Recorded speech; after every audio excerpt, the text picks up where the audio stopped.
చాలామందికి ఎదురయ్యే సమస్య రైట్ బ్రా వేసుకోరు, తర్వాత అండర్ వైర్ బ్రాస్ ఎక్కువగా వేసుకుంటూ ఉంటారు, తర్వాత మెటీరియల్ సరైన బ్రా మెటీరియల్ వాడరు. దీనివల్ల అసలు ఫ్యూచర్లో ఎటువంటి సమస్యలు వస్తాయి? అంటే ఈ బ్రా వల్లనే మనకు బ్రెస్ట్ సమస్యలు వస్తాయి అనుకోవడము కొంచెం వరకు మనకు okay. But they breast problems వచ్చే కారణాలు వేరేవి. చిన్న శాతము అంటే కరెక్ట్ బ్రా వేసుకున్నప్పుడు లేకపోతే వైడ్ బ్రా వేసుకున్నప్పుడు వాళ్ళకి అక్కడ ఇంజురీ రావచ్చు, పెయిన్ రావచ్చు. దాన్ని చూసి వాళ్ళు భయపడి ఇంకేమైనా అయిందేమో అనే భ్రమలో ఉంటారు.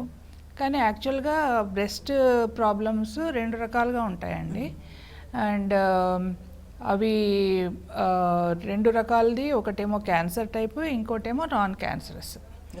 సో నాన్ క్యాన్సరస్ చాలా కామన్గా ఉంటుంది. కానీ ఈ మధ్య లాస్ట్ 2 డికేడ్స్లో, లాస్ట్ 20 ఇయర్స్లో బ్రెస్ట్ క్యాన్సర్ అనేది మన భారతీయ మహిళల్లో చాలా ఎక్కువ శాతం అవుతుంది.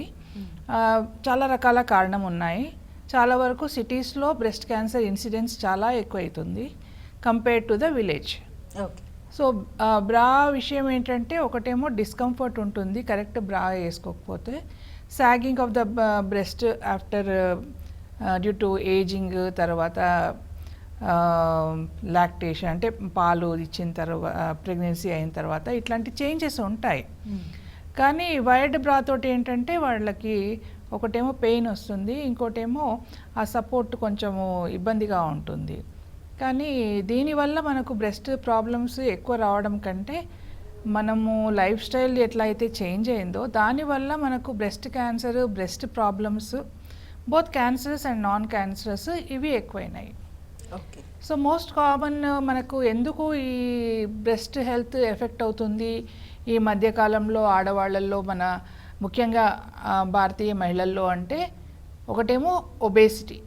చాలా వరకు బోత్ సిటీస్లో కానీ పల్లెలలో కానీ ఊబకాయం ఎక్కువైపోయింది. అంటే ఒబేసిటీ ఎక్కువయ్యే కొద్దీ మనకి ఈస్ట్రోజన్ అనేది శాతము బాడీలో ఎక్కువ అవుతుంది. సో న్యాచురల్లీ ఈస్ట్రోజన్ అనేది మన ఫీమేల్ హార్మోన్, అది ఎక్కువ శాతము మనకు బాడీలో ఉంటే దానివల్ల బ్రెస్ట్ సమస్యలు వచ్చే అవకాశము ఎక్కువ. తర్వాత సెడెంటరీ లైఫ్ స్టైల్, సేమ్ దీనివల్లనే మళ్ళీ మనకు ఊబకాయం ఎక్కువ అవడము ఇది ఉంటుంది. మనం ఇప్పుడు చూసేది ఏంటంటే హార్మోన్స్ వాడుతున్నారు. అంటే చాలా వరకు అది oral contraceptive pills usage long time use చేస్తే కూడా దాంట్లో ఈస్ట్రోజన్, ప్రొజెస్ట్రాన్ రెండు ఉంటాయి. సో దానివల్ల కూడా కొంచెం శాతము ఈస్ట్రోజన్ ఎక్కువ ఎక్స్పోజర్ ఉండడం వల్ల క్యాన్సర్ వచ్చే అవకాశం ఎక్కువ ఉంటుంది. తర్వాత లేట్ ప్రెగ్నెన్సీస్, దీనివల్ల ఏమవుతుందంటే ప్రతి మహిళకి ఋతుస్రావం అవుతుంది కదా. సో పీరియడ్స్ వచ్చిన తర్వాత మనకు రెండు రకాలుగా ఫేజెస్ ఉంటాయి. ఒకటేమో ఈస్ట్రోజన్ ఫేజ్ ఉంటుంది, ఇంకోటేమో ప్రొజెస్ట్రాన్ ఫేజ్ ఉంటుంది. సో ప్రెగ్నెన్సీ రాకుండా ఉంటే ప్రొజెస్ట్రాన్ అనేది only last part of menses టైంలో ఎక్కువ ఉంటుంది, మిగతా టైం అంతా ఈస్ట్రోజన్ ఉంటుంది. ప్రెగ్నెన్సీ వచ్చినప్పుడు ఏమవుతుందంటే ప్రొజెస్ట్రాన్ ఎక్కువ ఉంటుంది, దానివల్ల బ్రెస్ట్కి ప్రొటెక్షన్ అన్నమాట. సో ప్రెగ్నెన్సీ రైట్ టైంలో అవుతే దాని తర్వాత బ్రెస్ట్ మిల్క్ బిడ్డకు తల్లి ఇస్తే ఆల్మోస్ట్ 12 months బ్రెస్ట్ ఫీడింగ్ ఇస్తే ఒక mother 5% reduction in breast cancer మన రీసెర్చ్ ద్వారా తెలిసింది. సో ఈ మధ్య కాలంలో ఆడవాళ్ళు బ్రెస్ట్ ఫీడింగ్ చేయడం చాలా తగ్గించారు. అండ్ దానికి అంతగా వాళ్ళు ఇంట్రెస్ట్ చూపించడం లేదు. దానివల్ల బ్రెస్ట్ సమస్యలు, క్యాన్సర్ ఇవన్నీ చాలా ఎక్కువ అవుతున్నాయి.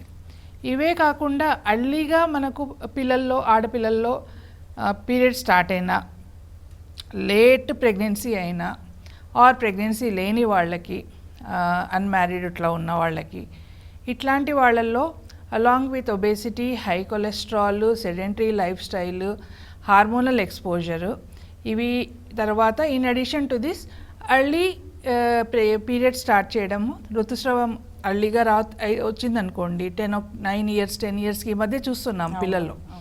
అలా వచ్చిందనుకోండి, ఈస్ట్రోజన్ ఎక్స్పోజర్ వాళ్ళకి చాలా ఏండ్లు ఉంటుంది.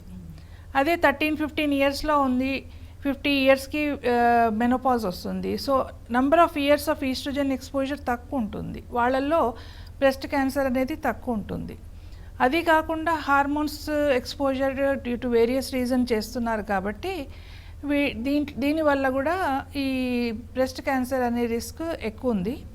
ఇవి కాకుండా జెనెటిక్గా కొంతమంది మహిళల్లో వాళ్ళ ఫ్యామిలీలో అంటే గైనకలాజికల్ క్యాన్సర్స్ అంటే వాళ్ళ మదరు, సిస్టరు, మేనత్త, అటువైపు ఇట్లాంటివి పిన్నిగారులు, పెద్దమ్మలు, వీళ్ళల్లో బ్రెస్ట్ క్యాన్సర్ అయినా కానీ, యూట్రస్ క్యాన్సర్ అయినా కానీ, లేకపోతే ఒవేరియన్ క్యాన్సర్ ఇట్లాంటి వాళ్ళలో ఫ్యామిలీలో హిస్టరీ ఉంటే మాత్రము అట్లాంటి మహిళల్లో బ్రెస్ట్ క్యాన్సర్ వచ్చే అవకాశం ఎక్కువ ఉంటుంది. ఓకే.